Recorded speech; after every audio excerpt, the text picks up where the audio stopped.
bentuk dituk Kangjeng Nabi tanda akhir zaman geus deukeut datangna Dajjal nomor kahiji masa cepet as-sanah kasyahri wa syahru kasab wa samakal yaum kasah as-sa'ah kal dakik dak atuh daki maka itu. Nah, satahun ku sabulan, sabulan ku saminggu, saminggu ku sapoe, sapoe ku sajam, sajam sakumaha okos meuleum daun korma anu garing. Prat beres. Perasaan urang di akhir zaman engke cak Kangjeng Nabi perasaan manusia di akhir zaman geus deukeut datang Imam Mahdi eta teh cepet jasa. Kuari geus hampir kabehan nyaritakeun cepet. Kahiji. Disusul kedua yang mukjizat Kangjeng datang ka kos kitu teh nyaritakeun masih kana ribuan tahun ku Kangjeng Nabi geus dicaritakeun. Di akhir zaman sabada terasa cepet ku kabehan zaman bakalna cuaca genjlong. Cuaca genjlong teh artina nu ngaran musim hujan, nu ngaran musim panas. Musim hujan diisi ku panas, musim panas diisi ku musim hujan, sehingga sulit bagi petani untuk menerka musim hujan iraha. Sebab teu jelas hujan, teu diperkirakan bulan eta hujan, hujan bae. Teu diperkirakan bulan eta bakal teu hujan, hujan. Teu diperkirakan bakal hujan, teu. Jadi genjlog waktu. Eta geus tereh deukeut Imam Mahdi datang. Nu paling deukeut engke setahun hujan teu eureun-eureun. Hujan beta mengacrek bae hujan ke eureun sajam 2 jam mendung deui hujan. Ke eureun sajam 2 jam 5 jam aya genep jam eureun teh hujan ke hujan deui ngacrek bae hujan. Ke aya 12 jam teh hujan berarti sapoe tapi mendung ke beuting na hujan atau peuting teu berang hujan setahun kitu bae. Cuman eta hujan teh lain ditun nabat henteu ngajadikeun tatangkalan ongko hujan tapi gararing teu jaradi pepelakan nu melak naon bae ge biasana mun kahujanan nyembrung ieu mah malak garing teu jaradi. Nah lamun geus eta terjadi eta geus detik-detik terakhir bakal datang Imam Mahdi. Kuari mah kakarak datang ge ka hiji perasaan cepet zaman nomor kadua waktu geus ada ngagenjlog kuari musim hujan musim panas bata Kangjeng Nabi masyaallah ieu mukjizat Kangjeng Nabi. Kula wasok mutalaahan mukjizat pohara geus karas ribuan tahun ku Kangjeng Nabi geus dicaritakeun. Di akhir zaman sabada terasa cepet ku kabehan zaman bakalna cuaca genjlong. Cuaca genjlong teh artina nu ngaran musim hujan, nu ngaran musim panas. Musim hujan diisi ku panas, musim panas diisi ku musim hujan, sehingga sulit bagi petani untuk menerka musim hujan iraha. Sebab teu jelas hujan, teu diperkirakan bulan eta hujan, hujan bae. Teu diperkirakan bulan eta bakal teu hujan, hujan. Teu diperkirakan bakal hujan, teu. Jadi genjlog waktu. Eta geus tereh deukeut Imam Mahdi datang. وتقضي لنا بها جميع ما نطلبه من الحاجات وترفعنا بها عندك على درجات. Tekarasa orang cicing di dunia ku betah-betahna sebab orang mah disebut nage keur molor. Cak Kangjeng Nabi annasun niamun manusia keur sarare. Fa idza matu intabahu ke hudang-hudang paeh. Kuari wakas. Jadi keur ngimpi, kuari ngimpi jadi bupati, jadi gubernur. nu ngimpi jadi burah, nu ngimpi jadi kiai pedagang, sudager keur ngarimpi barang maot mah hudang nyana. Gubernur eueuh, bupati eueuh, camat eueuh, lurah eueuh jang ngimpi tamah geusan barang maot. Mantap bisa rajul pangjore-jorena jelema anu intabaha ba'dal maut nu hudangna sabada maut. Pangjore-jorena jelema teh hudang-hudang kakarak maut, hudang-hudang sabada dapat jore jasa. Jadi nu bagus we kuari ieu urang hudang tempo ka alam barzah, alam akhirat. Ieu urang kuari keur gigisik ieu kuari ngaranna ya. Cicing di majelis keur gigisik encan aya hudang mah kakarak gigisik. Haju kawudukan, haju leuwih parah. Barang diuk di majelis lain hudang merongkol. Ieu urang kuari keur gigisik garana kakarak deuk hudang nempo ka alam itu. Nah, sabada ki musannif nyaritakeun tentang syarat jadi pemimpin jumlahna aya 10. Kahiji syarat jadi pemimpin teh kudu beragama Islam, status muslim teu meunang kafir. Kudu mukallaf teu meunang budak leutik, teu meunang muedan.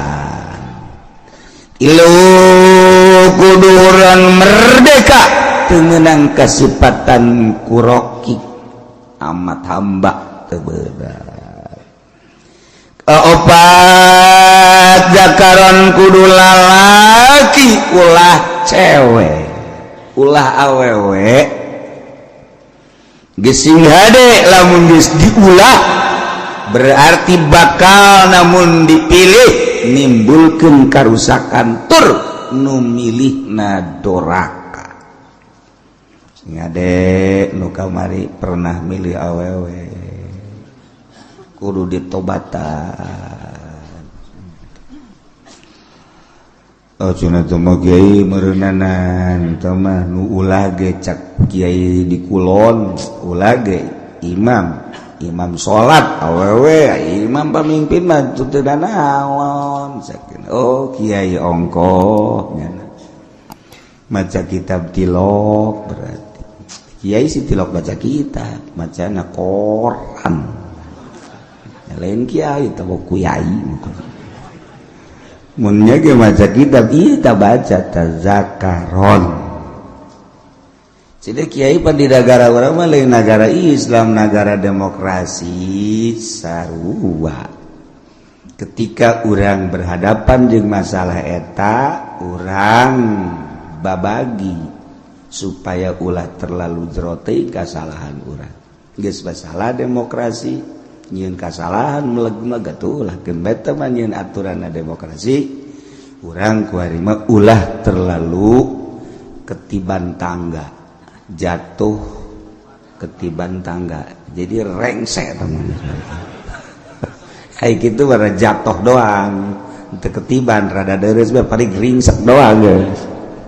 Tah jadi urang ulah sadajan di negara demokrasi ulah dipilih awewe. Ajeun nyalametkeun diri urang bae. Geus aya kiai anu ngajakan, oh kiai geus mangga jang kiai bae teh mangga. Nyebrang di jembatan Siratal Mustaqim kiai bae di ditu. Isya aing mah hiber. Geus beres. Ulah sok sia. Mejeuna ulah sok ka kiai badal kos kitu mah. Kiai kudu disoang badal kos itu. Sia goblok, kiai leuwih goblok. Tolol tungtuna turut bejeun kiai. Aduh, ampun. Kelima kudu bangsa Quraisy, maksudna aya benang merah jalur kepemimpinan, kudu boga jiwa pemimpin. Mun teu boga jiwa pemimpin rusak negara, acak-acakan kagenep adlan kudu nu adil benar-benar teu mementingkeun diri sendiri nyana siap untuk membangun bangsa jeung negara aya tanda-tanda keadilanana sebab kadeu kurang hiji mun naik mobil kacana tilok ditutupan mana coba tangan pemimpin anu teu nutupan kaca malah dua mun boga rokok nyana teh kadeu masyarakat nah hayang ngarokok kajen teh nyana teu ngarokok rokona dibikeun ka masyarakat tah eta kan ngeunaheun kana hatena menang we satahun pajakna dicokot rokok dibikeun pajak dicokot bloon nu jelas kudu adil urang neangan adil hese ketujuh mujtahidan pinter berarti sebab itu negara lain desa-desa acan berarti loba konflik anu kudu dipecahkeun permasalahan anak nyana teu kudu tuh nyatanya deui andai kata nanya hanya sekedar perbandingan jeung ilmu nu aya di otaknya anak supaya lancar ieu negara kudu mujtahidan 8 sujaan kudu gede wawanen gagah ulah nu pelya-pelye gagah ngindaheun urang boga pamimpin nu gagah kumis gede mantap hehehe janggotan wah cambangan jadi urang neuleuh tanjak dage asana betah urang barang neuleuh presiden atau raja urang ya ini mah beti kali kumisan janggotan macam ulah datang ka kos kitu teu bagus mun kunjungan ke Arab bisa didumling gitu. Sujaan kudu nu gagah 9 zarain yang kaharep sing ade yang kaharep si ayang ke kaharep jang diri urang bae salametkeun tanggung jawabna ke di akhirat orang maka ditanya engke ieu mah nunggeus mah geus bae geus tanggung ka neraka geus nunggeus mah geus ieu nu endek bae endek nah deuleu ku urang mana nu gagah lalaki geus menaya hae wae ulah lalakina nu gagah pinter eta nu dipilih ku urang kajen nyalametkeun diri urang bae eleh menang sabodok aing mah geus sakitu ta pemikiran aing teh ya lantaran engke ditanya di akhirat jehe kumaha gitu 9 zarain ngabogaan pemikiran nu luas wawasan anu jero nu luas sebab negara 10 boga bedengan sempurna debeluan sempurna ucapanana sempurna hartina teu balelo ulah ro jeung al sarua cadel ngaranna mal beres atuh ro jeung lam kudu beda ro lam lamun akur engke teu bisa sifat anu wajib di Allah kesifatan ku sifat basol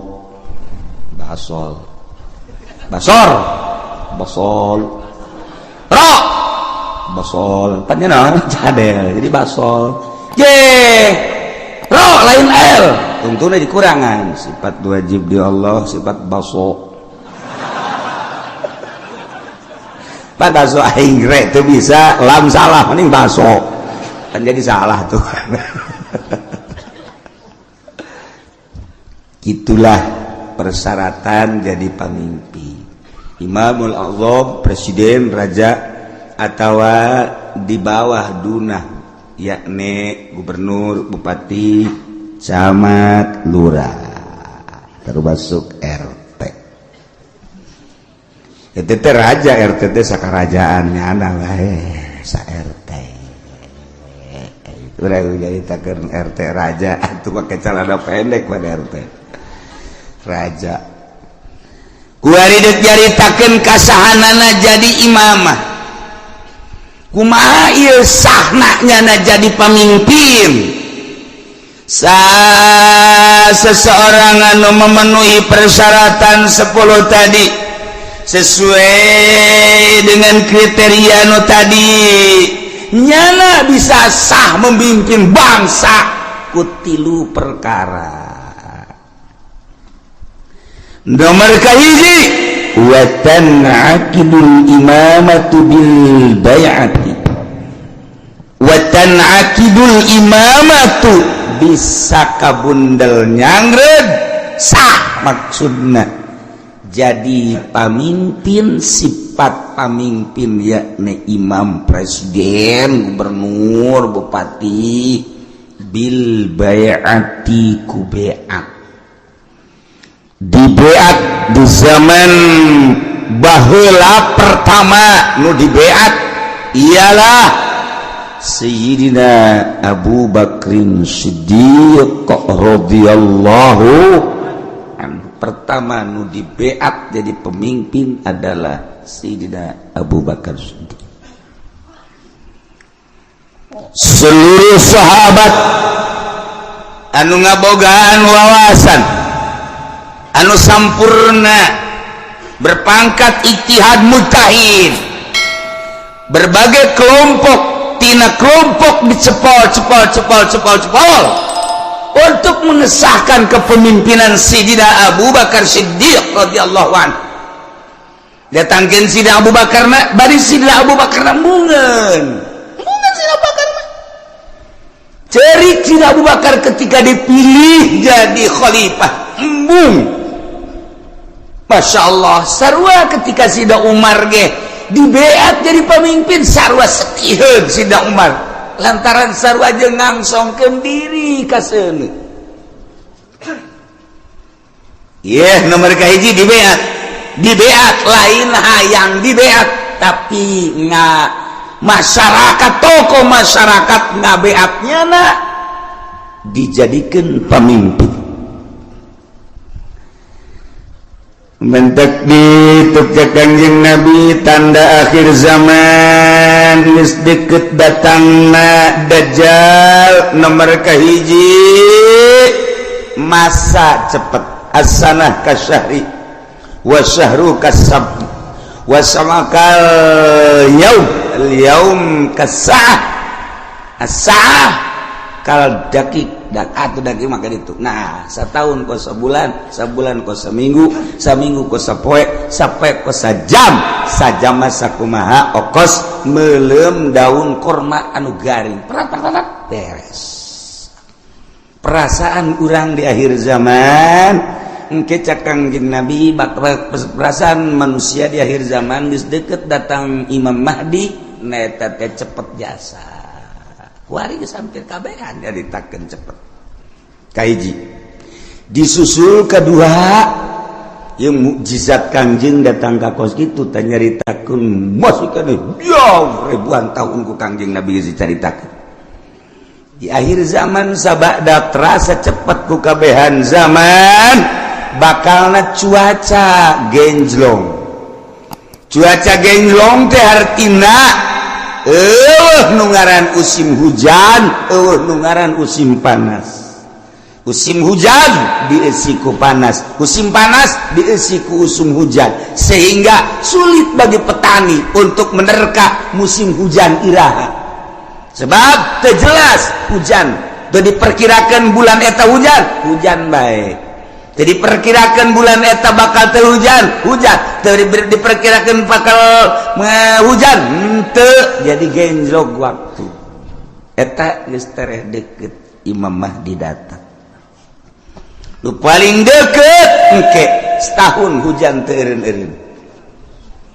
Hujan beta mengacrek bae hujan ke eureun sajam 2 jam mendung deui hujan. Ke eureun sajam 2 jam 5 jam aya genep jam eureun teh hujan ke hujan deui ngacrek bae hujan. Ke aya 12 jam teh hujan berarti sapoe tapi mendung ke beting hujan atau peting teu berang hujan setahun gitu baik cuman eta hujan teh layun bitun nabat henteu ngajadikeun tatangkalan ongko hujan tapi gararing teu jaradi pepelakan nu melak naon bae ge biasana mun kahujanan nyembrung ieu mah malak garing teu jaradi. Nah lamun geus eta terjadi eta geus detik-detik terakhir bakal datang Imam Mahdi kuari mah kakarak datang ge ka hiji perasaan cepet zaman nomor kadua waktu geus ada ngagenzlog kuari musim hujan musim panas bata Kangjeng Nabi masyaallah ieu mujizat Kangjeng Nabi kula wasok mutalaah mujizat pohara geus karasa kuari tinggal ngecerk hujan engke aya suara di berbagai pelosok di kaler aya suara seperti suara ki trompet atawa suara ti kidul atawa ti kulon suara ti wetan atawa ti jerotan aya suara gesekan-gesekan atau suara ti luhur ieu geus sarua geus tereh datang. Nah ieu ngecerk hujan ti Kanjeng Nabi bakal ngecrok tapi teu jaradi tatangkala. Panas ongko musim hujan tapi panas. Ongkos urang naik mobil mewah tapi kesangan. Slobapan ku naik mobil do mau Fortuner, AC-na gede. Tapi di jero mobil kesangan sebabnya di udag-udag hutang mobil lagi ngiriditan hutang kawin mah aya 3 aya 4 nah ngan dibobodo kabeh ku duit na ngahutang di bank nah ieu ke di akhir zaman bareudak jin ke baroga hutang kabeh masyaallah. Penelian hadis Kanjeng Nabi akhir zaman geus rada loba di antarana engke jelema lalumpatan menuju neraka. Cak Kanjeng Nabi di akhir zaman mah kabeh jelema lalumpatan menuju neraka. Sahabat caricing bae. Maksudnya salah tante Kanjeng Nabi ngomong nyarita. Kanjeng Nabi balik deui ngomongna di akhir zaman mah jelema lumpat kabeh ka neraka percis kos kuya mun dibahasakeun urang mah kos kuya ngagejeburkeun diri ka cai kuya di luhur aya naon bae gerbek-gerbek dus kuya mah ka cai aya naon gerbek dus ta ieu masyarakat manusia di akhir zaman percis kos kuya nyalametkeun diri ka cai ieu ge lalumpatan ka neraka. Jadi ngegejebur-jeburkeun maneh ka neraka di akhir zaman mah. Sahabat tetep masih culak-cileuk keneh wae. Masa sih cek hatena. Neraka kan seuneu. Mun jelema kudu ngagejeburkeun ka seuneu. Ima jelemana meureun teu normal di akhir zaman teh wae mah Kangjeng Nabi salah ye. Masih didengekeun bae ku sahabat. Asana meureun aya kekeliruan ieu Kangjeng. Kanjeng Nabi kan werus sadurungeunna sahabat teh masih kene culak-cileuk banget teu percaya cak Kanjeng Nabi di akhir zaman ke jelema lalumpatan menuju neraka percis kos kuya nyalametkeun diri ngagejeburkeun ka cai engke jelema masing-masing kabeh berduyun-duyun malah mah mun aya anu rada lambat kunyana disingkirkeun lambat amat sih ka neraka disingkirkeun kunyana anjeula. Jadi anu jelema-jelema anu ngahalangan di lambat sia ka neraka bae kudu lambat aing geula. Wih bari yang berani ayo aing geula geus aing jadi pamimpin neraka geus. Oh beranian biasa. Berarti kan geus 3 kali Kanjeng Nabi nyarita kos kitu tah. Berarti beneran nanya lah sahabat wani. 5 ya Rasulullah. Kunaon bisa kos kitu ya Rasulullah bisa jereba berduyun-duyun ka neraka. Sebab jelema kabeh memberanikan diri hayang jadi pemimpin. mendaftarkan diri hayang jadi kepala desa, mendaftarkan diri hayang jadi bupati, mendaftarkan diri hayang jadi gubernur, mendaftarkan diri hayang jadi presiden, hayang jadi menteri, eta ngaranna menuju neraka jahanam. Ya Allah, ya Rabbi, urang lamun ngomong kos gitu pan bupati dah kiai bisa. Tok sama kos kitu mah. Ya aing mah keur ngaji, sia daek ngadengekeun atuh teu kajeut.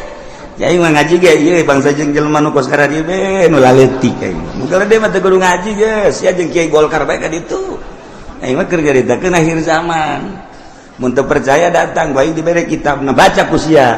Iya, teu bisa cenah macana. Emang sia mah ciri neraka teu bisa maca kitab. Ya anu ahli surga mah bari maca kitab. Waduh, cak mari maju makanya aing henteu. Teu pandai ngadengekeun. Pamimpin mana kuari nu daek ngadengekeun ngaji nu bener? Deuleu sa Indonesia. Ayo teangan camat nu daek ngaji nu bener. Sugan aya di Pandeglang mah, sugan aya di Serang mah. Coba sugan aya bupati nu daekeun ngaji nu bener. Nu bener ieu mah maksudna ngajina nu bebeneran Al-Qur'an jeung hadis beneran. Ya, ceuli aing sumpungkeun. Asal aya bae ge. Mana gubernur ieu mah ngaji bae heula ulah ngalaksanakeun ngaji nu bener mana eueuh mantak aing ngomong kos kitu teh bibisaanan teh mah kiai sakeun teh ya tuh aja nih bibisan aing ieu teh percaya sia atuh babagi bae ge di akhirat dah surga mah lain nu ki uci anu pangeran aing mah wau jeung pangeran goblok. Ya, gue ini sombongannya lah. Sombongan gitu mah mejehna. Pajar baik bener bae sombong lah. Tangkorak sia. Nah, ieu mah keur carita di akhir zaman. Eta Kangjeng Nabi deuleu lah dikena kitab Mukjizatur Rasul di akhir zaman. Aya kitabna beuli. Geus mah jang pamimpin bae beuli. Sia mah teu kudu lah. Cukup ngadengeun di aing geus. Ya Kiai Golkar tilok ngomong nu kitu pan. Kiai partai tilok aing ye gua ngomong ye. Berduyun-duyun jelema menuju neraka. Kaget sahabat. Ah, salah ngomong meureun Kangjeng. Berduyun-duyun jelema ka neraka. Ah, asalna lain meureun. Berduyun-duyun jelema ka neraka. Aya anu mandeg disikirkeun awas ya, ayo sia mah ka nerakana. Halangan aing. Oh, berarti bener cek sahabat. Ima ya Rasulullah kunaon? Lantaran jelema memberanikan diri hayang mimpin batur puguh diri nage bobolokot ku dosa dek mimpin batur pan di zaman Kangjeng mah asal aya nu hayang we nyekel bendera memimpin perang ulah cek Kangjeng Nabi berarti aya goron di balik mimpin perang aya keinginan nu tersembunyi di jerona ada udang di balik.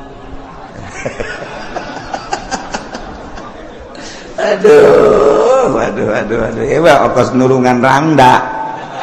Eta teh ada udang di balik rangda eta ka jeung kumaha. Aya rangda katabrak sepeda di ais.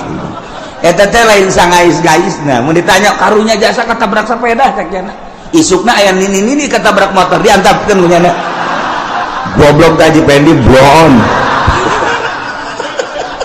Antawang dia dia. Pareng ada udang di balik eta. Aduh, masya Allah. Nah, iya ge, jekel bendera ketika hayang. Teh cek Kangjeng Nabi. Aya gorod ketika embung karak ya. Masya Allah mulus berarti. Nah, jelema di akhir zaman teh anu memberanikan diri hayang jadi pemimpin, berarti nyana keur lumpat menuju neraka jahanam. Jelema anu dagang di akhir zaman mah berarti jelema anu siap ka neraka anu dagang ge. Sahabat kaget, je pan ka dagang-dagang atuh. Kaget sahabat ge pan ka dagang-dagang kunaon? Sebab di akhir zaman mah eueuh anu teu riba. Dipikir aja heuh. Berarti menuju neraka kabeh. etak geus deukeut tamatah geus kos kitu mah geus deukeut biasa. Nah, cerita akhir zaman. Tanda-tanda akhir zaman kasatu waladi zina, tanda akhir zaman teh mabok, tanda akhir zaman teh kitu sarik maling. Kabehan maling. Geus puguh masyarakat maling HP, maling sepeda, maling motor, maling mobil. Atuh jadi negara ge maraling, beda ngaran doang. Jang masyarakat mah maling, jang di luhur mah korupsi, beda ngaran. Urang lembur teh nyahoan korupsi pajar lain maling. Pajar maling, mun urang bebeda ka urang lembur kan ini tuh, itu tuh tukang korupsi. Oh bagus amat. Oh bagus saknya teh. Itu nyahoan korupsi nya mah. Sarua jeung air mineral barang ku urang dibere ini air mineral. Ih embung ini mah air mineral mah. Kunaon? Eta kan dicampuran mineral. Oh, oplok. Cak jana meureun mineral teh pajar ragi lah kira-kira gitu tah. Nih air mineral bagus nih. Embung ini mah. Ai kudu dicampuran mineral mah. Ya ini. Udikna gebelah ditu deui udik. Tamat ti udik teh masih 2 km ka ditu. Eta loba bahasa-bahasa di akhir zaman mah urang lembur teh nyahoeun. Maksudnya ditekan situasi dan kondisi. Cak orang lembur teh mah kiai isian malulu, cenah ngomong na ieu teh betah. Orang lembur atau dibere bahasa kos gitu. Nyana endek intelekan. Jadi orang lembur teu ngarti. Eta teu nyambung ngaran. Di lembur mah ngomong lembur bae. Tuh sekolah ieu, loba jasa nu nitahan bahasa Indonesia. Teu betah ieu mah. Emang teu betah teu bisa, teu bisa. Itu bisa asal pakai bahasa Indonesia baik kandas. Okos urang rajek bahasa Jawa, kebel-kebel Sunda deh bayangnya lagi. Aduh, masya Allah. Nah, iya. Jadi orang namun nyaritakeun mujizat Kangjeng Nabi kadang hayang seuri bahasa Kangjeng dan hayang seuri hebat amat ngabahasakeunna. Yusafiruna ila jahannam. Berangkat kabeh ka jahanam. Kedua yas'auna ila jahannam, lumpat. Yas'auna mah yusafiru mah leumpang, yas'auna mah lumpat. Sahabat kaget, tanya luatan si ka jahanam. Horeng bener. Sia ulah yang serikeun pamimpin lumpat ka jahanam. Nu tadi kadua pedagang ge orenganan lalumpatan ka jahanam. Nomor katilu cak Kangjeng Nabi di imah bae ge tetep ka jahanam bae. Aja nama kabehan tah bupati rada lega bae. Tadi masa kaing doang cak bupati jeung gubernur sia ge sarua. Ayo atuh berjamaah lah. 5 ya Rasulullah kunaon make jeung di imah bae ge sebab di jero imah ge teu kaluar tina maksiat. Di jero imahna di jero kamarna nyieun kamar deui, di jero kamarna nyieun kamar deui, dipoekan tetep maksiat bae. Allah Karim. Sebab apa di jero mainnya geus bisa make jaringan internasional. Sanajan di jero kamarna di kamaran deui, kamarna dipoekan, tapi nyana bisa nempo Hollywood. Di jero kamarna di kamaran deui dipoekan, tapi nyana keur aya di Hollywood. Ya Allah, ya Rabbi. Masya Allah, pindahkan ke aya di California. Masya Allah, pohara.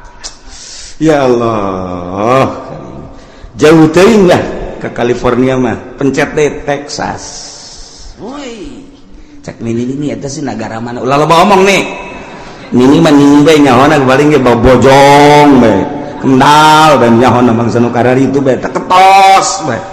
Des nyahona kadinya bae. Ugu di Bojong geus sareng di Texas kuari mah. Eueuh nu teu akur kuari. Kahirupan di Amerika jeung di Citra aja atuh beda. Kahirupan di California jeung di BSD teu beda saeutik-eutik can ja akur. Sok deuleu naon eueuh kuari. Di BSD lamun di Amerika urang ningali minuman bebas. Urang turun di pesawat di Abu Dhabi. Oh, minuman ti mimiti segede cinggir datang ke segede awak. minuman haram aya digelar di Abu Dhabi. Cek urang ieu negara Islam nama ieu, tapi pan minuman kok haram. Meuli urang roti di dinya. Plak, nu belah dieu tuh belah kulon nyelempet dibuka. Aya gambaran jerona. Roti. Kula gitu bebeja kan nu sajen kula doang eta. Geus aja mareuli. Roti meuli roti garing belah ditu belah ieu kan minuman tuh. Wow, barulut tempatna teh di Abu Dhabi. Cek kula teh meuli roti belah ditu tah. Nah. Meuli detik sagede korma segala naon teh. Dibeli buka aya gambaran. Sia seri emang ngarti teh naon sih? Maksudnya aya gambaran tuh pakai celana sia. Geus ditutupkeun deui ku kula lah. Dia kan banjang bawaan ka imah.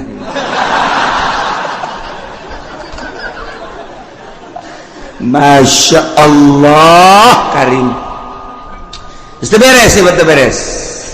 Haji caritana ieu kan aya ngarokok, kan teu meunang ngarokok bebas. Ayalah tempat-tempatna di bandara teh.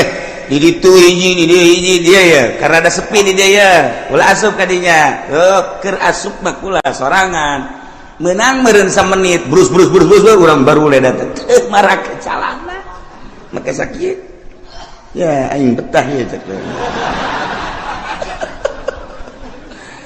Perlakuan ngalakukeun nu teu senonoh di jero dihareupeun manusia geus biasa kaluar we kula. Masyaallah karim.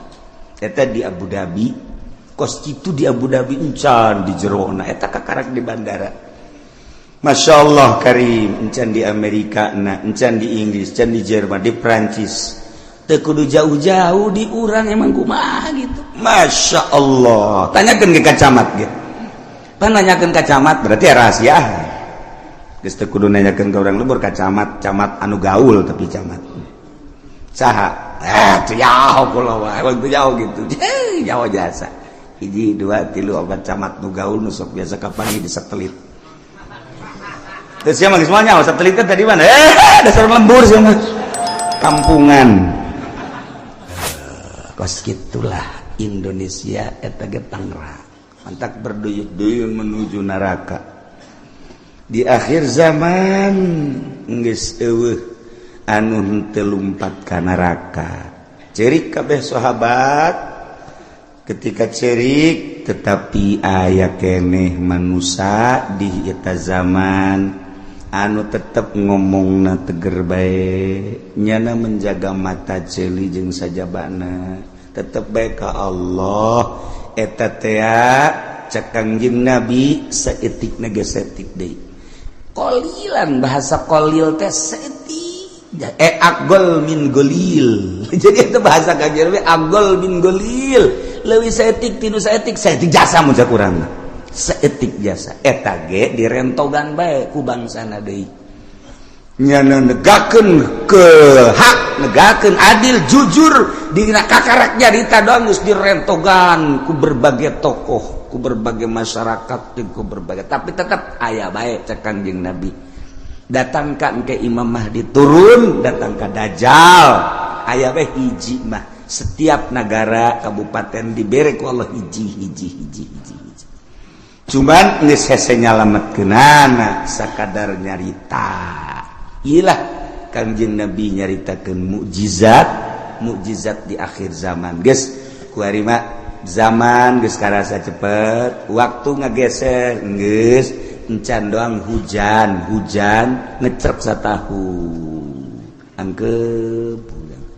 Lamun kula nyaritakeun Mekah bakal dilebaran, Madinah bakal diberet geus. Eker malah. Nah, ieu tinggal hujan ngecerep satahun tapi teu jaradi. Naon teu jaradi. Jelema berduyun-duyun menuju neraka jahanam. Teu karasa. Masya Allah. Tetep urang mantak ngaji, urang hayang salamet. Mudah-mudahan urang kabehan disalametkeun ku Gusti Allah. Keluarga urang, pemajikan, anak incu urang disalametkeun. Pamimpin urang geja eta mah ku nafsuna ieu ketika nyana ngaragap nurani nama tetepnya lagi ceurik sarua bae hayang salamet.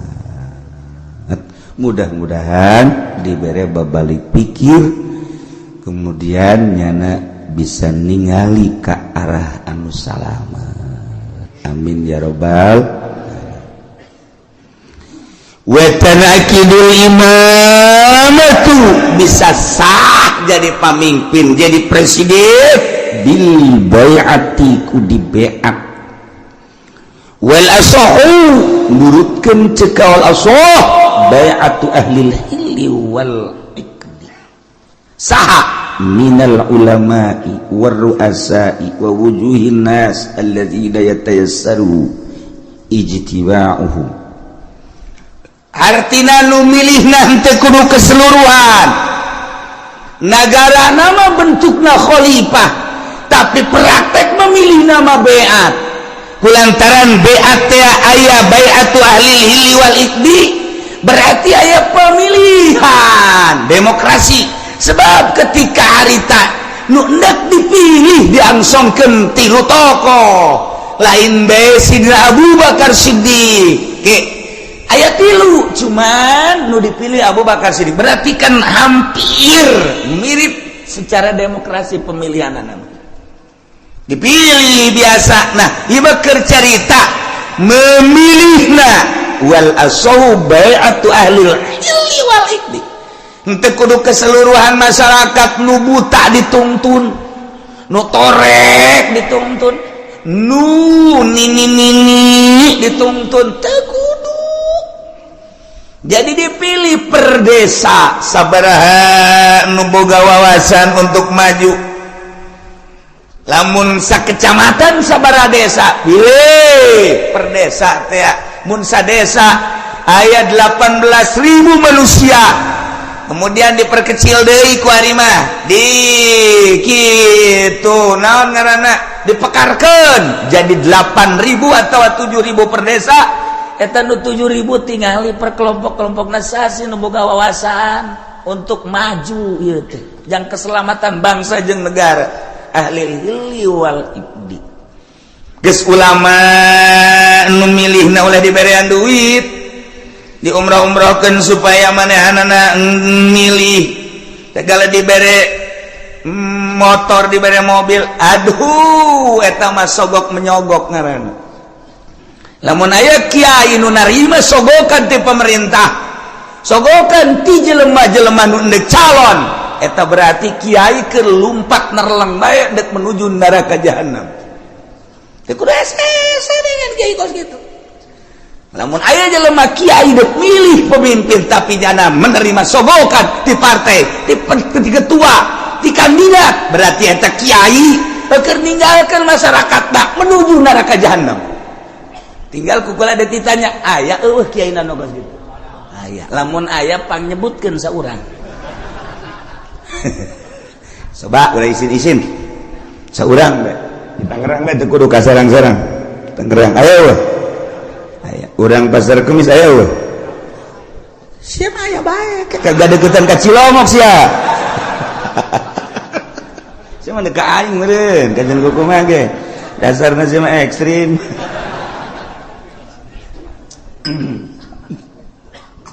Nah ulama memilihna boga wawasan di samping ulama ruasa pemimpin-pemimpin tokoh-tokoh wa wujuhin nas tua-ketua manusia anu gampang kumpulna dalam rangka menyatukan visi dan misi untuk memajukan bangsa jeung negara. Masya Allah nu milihna nu kos kitu yes kuari maka simpulanana bae wa syartuhum sifatus syuhud syarat jelema nu endek mengangkat kepemimpinan ulama tokoh termasuk kitu kepala-kepala kampung dan lain-lain sebagai berbagai lapisan masyarakat anu dianggap mempunyai wawasan syaratna sifatus syuhud sifat saksi nu kira-kira nyana jadi saksi sah berarti kasifatan minal adalah wa gaya nu milihna kira-kira sah jadi saksi sah berarti ngabogaan sifat adalah eta jadi ente sakabehna ieu mah kabeh kita milih nu embung dibere duit anu embung ge dibere mobil keuna ngeungkeun milih ka ditu dipaksa ngaranna eta kos kitu mal beres satungtung pemilihan umum model kos kitu nagara ulah diharapkeun kudu beres satungtung kiaina nu endek ngararapi ngabantuan jangan luruskeun nagara nyana ngabutuhkeun kana sogokan keneh ieu mal beres nagara nyana nu sok pidato rasul wal naon gara dituna finar cek nyana ya rasul murtasi finar nu nyogok nu narima sogok ka neraka hulu nyana tas dibere motor mio nya cekal huluna ai sia ngomong goblok teu bareres kali dia kos jalan baru di kota Allahu Akbar Allahu Akbar bayang naon Allahu Akbar pas azan Allahu Akbar hes ai tiap tadi Allahu Akbar beratas itu Allahu Akbar waya azan hes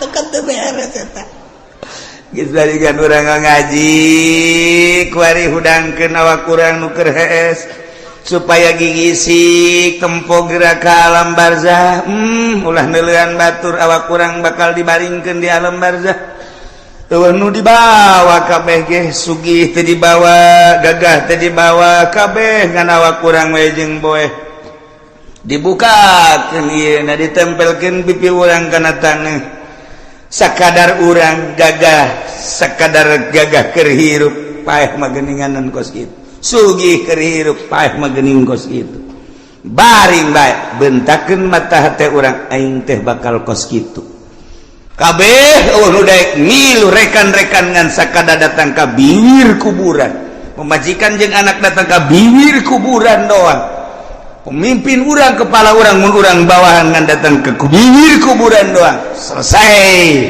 ditutup kuburan urang sorangan di jero tanggung jawab urang bakal datang amal-amal urang bentakeun mata hate urang eta nah lamun geus bentak itu kan rada dijaheueuh horengan eta ngaranna bentak udang ngaranna geus inget kanu bogana ka Allah subhanahu wa ta'ala nailah di negara Islam cara memilih pemimpin di beat cara ngabeatna cekawal asob beatu ahlil hili wal ikdi ngabeatna ahlil hili wal ikdi yakni minal ulama war ru'asa wa wujuhin nas ulama-ulama jeung pemimpin-pemimpin jeung tokoh-tokoh masyarakat anu mudah berkumpulna untuk menyatukan visi dan misi dalam rangka melajukan bangsa jeung negara syaratna